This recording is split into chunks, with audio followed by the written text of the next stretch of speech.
Sarvamanthan news महाराष्ट्रामध्ये आपलं स्वागत। पाहूयात आजच्या टॉप 10 हेडलाईन्स। सांगलीमध्ये वडिलांकडून झालेल्या अमानुष मारहाणीमध्ये मुलीचा मृत्यू। नीट परीक्षेमध्ये गुण कमी मिळाल्यामुळे मुख्याध्यापक असलेल्या वडिलांकडून मुलीला अमानुष मारहाण।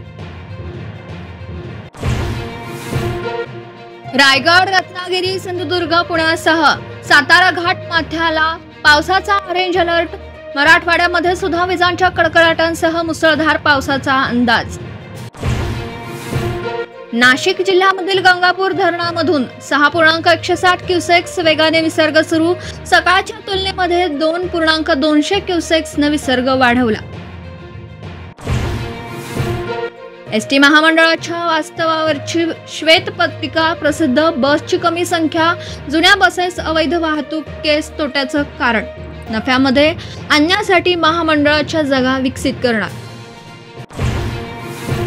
शरद पवारांना सोडून चूक केली, मात्र मी नाराज नाही, भास्कर जाधवांचं स्पष्टीकरण। आपण उघड आणि स्पष्ट बोलतो, तो असाही दावा।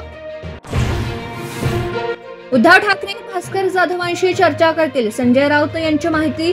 तर उद्धव ठाकरेंना भेटायला आपल्याला अपॉइंटमेंट लागत नसल्याचं भास्कर जाधवांचं प्रत्युत्तर। हिंदीवरून टीका करत असताना संदीप देशपांडेंची जीभ घसरली। सरकारमधील लोकांचा संदीप देशपांडे यांच्याकडून शंड असा उल्लेख। हक्कभंग आणा किंवा जेलमध्ये टाका, देशपांडे वक्तव्यांवर ठाम।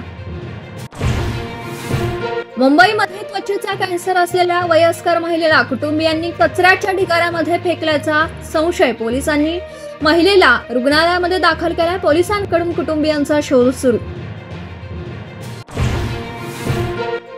राज्यभरामध्ये जिल्हा परिषद शाळांची कमालीची दुरावस्था।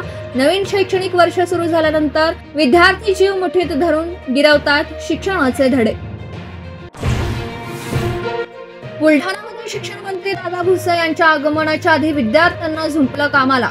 विद्यार्थ्यांकडून झाडून घेतली शाळा, चौकशी करून कारवाई करणार, बातमीनंतर भुसेंचं आश्वासन।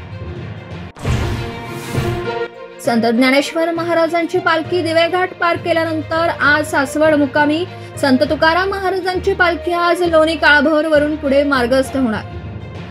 सार्वमंथन न्यूज महाराष्ट्राला लाईक करा, शेअर करा, सबस्क्राईब करा।